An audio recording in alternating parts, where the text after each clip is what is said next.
everything is open. And I always rejected as false both versions. On the one hand, this Theodor Adorno or whatever style pessimist, catastrophe, or Heideggerian, the end of the humanity of man, we will becoming just some pleasure consumerist machines. Or on the other hand, this so-called tech gnosis, technological gnostic dreams, we will become overhumans. You know, the dream is that we will become just software programs, living eternally, downloading ourselves from one to another, hardware and all that.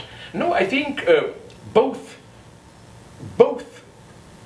these extremes are just short-term fantasies which avoid the truly difficult question, which is why I think we live now, today, maybe in the most fertile era for philosophy, in an era where never philosophy was so much needed as today. What is going on today in sciences? On the one hand, philosophy appears to be out. You know Stephen Hawking, who says, this is the thesis of, it's a nice thesis, of experimental metaphysics. That is to say, the idea is that questions will till now were considered metaphysical questions, like, do we have a free will? Or, does the world has a beginning? They are becoming now, with the development of quantum cosmology, of brain sciences, empirical questions, like the question, does the world has a beginning? Is a cosmological question of, is the Big Bang the beginning? Was there something before the Big Bang? And so on. But unfortunately, I don't think it's as easy as that. Because nonetheless, I think there is a certain level of reflexivity which science, as science, doesn't get. For example, we may ask, do we have free will or not? But when we ask this, and here philosophy enters, we always have already in advance to have some pre-understanding. But what is freedom? And this is, science will not give you an answer to this. Like, there are is freedom simply that you do what you want, even if I can prove that what you want is predetermined by your neuronal mechanisms? Or is freedom some radical contingency? I do this, but nothing is forcing me to do this and not something else. I mean, these problems will confront us more and more. For example, what I follow all the time with incredible interest is the latest, apart from quantum physics, quantum cosmology, is the latest achievements in brain sciences. Where you must know, for example, the famous experiment, I think in San Francisco, by Benjamin Libet. He is a bright guy, I met him once there. His experiment is usually taken as a proof that we don't have free will. We know what he did. He wired our neuronal lines and was able to prove that when he asks you to do something simple, like all of a sudden decide to raise your hand or whatever. And he discovered that a split of a second before you decide, your neurons already know it. In other words, what you experience as your most contingent free decision is just registering what your brain already decided. In other words, this should be that there is no. This should mean there is no free will. Benjamin Libet is still for free will, and in a very Hegelian way. He says that we are trying to locate freedom on a wrong place. He says that, of course, every decision, positive, you can prove how it's predetermined by the neuronal mechanisms. But he claims in that split second when your brains gave the order, and you can stop the order. And that this pure negativity, you can block it or not, is freedom. It's a very Hegelian thesis that freedom is negativity. Freedom is saying no, not positively choosing something. So you see, all this interests me so much. Or for example, maybe the most thrilling development now, this direct attempts to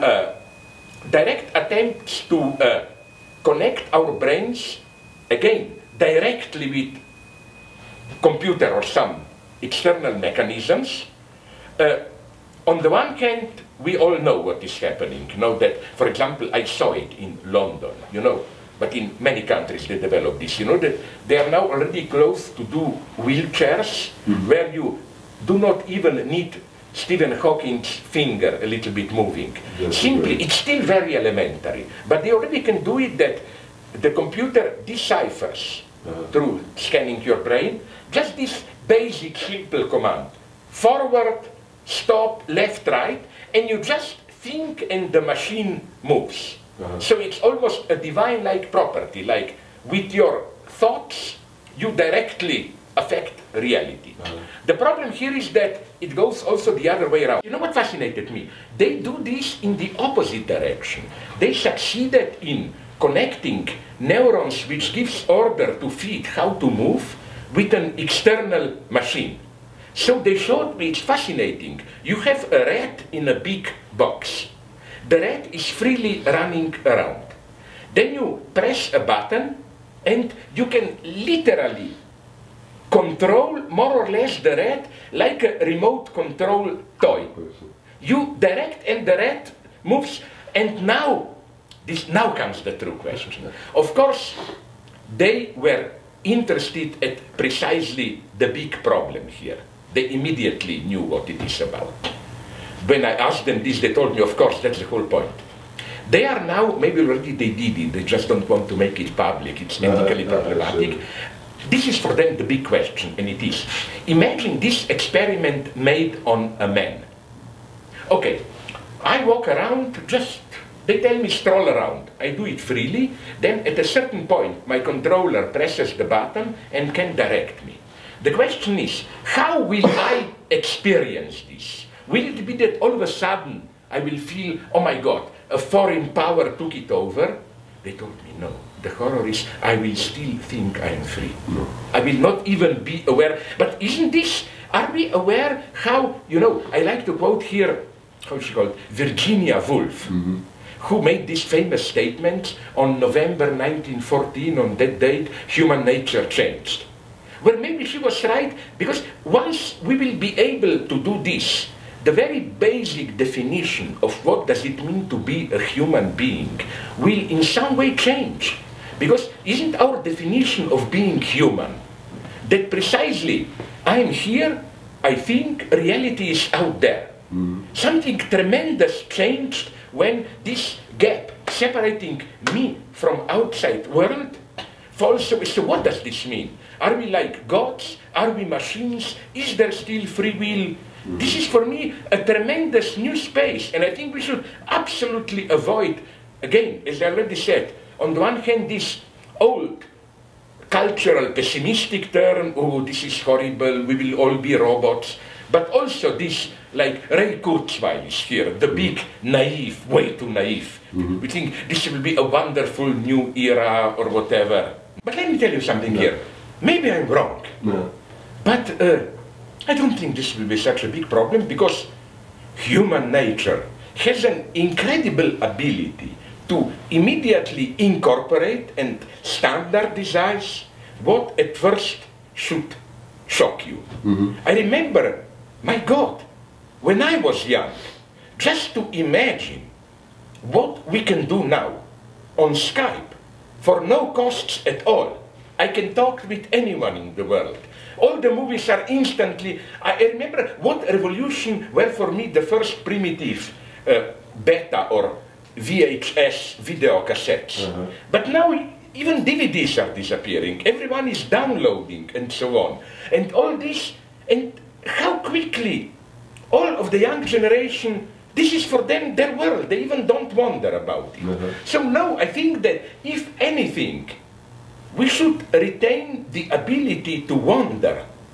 Because the problem is the opposite one, I think, that maybe we are even not overwhelmed enough. We get so instantly used to it. You know, like, again, since I have at home some 2,000-3,000 of DVDs, my 12-year-old son considers me an idiot. Like, what is it that? You want to have a museum at home? Don't you know that only idiots have DVDs or whatever, you know? So again, this is so mysterious about, you know, who was the first one to write about this? I quote it often, a philosopher whom I otherwise don't like so much, Henri Bergson, who mentions the First World War and says, before the war, everybody thought, wait a minute, we had now 50 years of European peace progress, it cannot really happen. So no one thought it can happen. But when the war exploded, after a week, 2 of shock, everybody took it as a fact. It was over. Or, more tragic and closer to me, from my own ex-country. I remember when there was 20 years ago the big civil war in ex-Yugoslavia. Citizens of Sarajevo couldn't believe that there can be a serious war. When Serbs started to bomb Sarajevo, they usually sent their children away to some Croatian coast city and said, okay, it's for a week, then you come back. But then all of a sudden, although they suffered, they accepted occupation, siege and constant bombing as a way of life, as a fact. No, human nature is here incredible. So I don't worry about what some people say, it's too much, we cannot adapt to it. We are infinitely adaptable.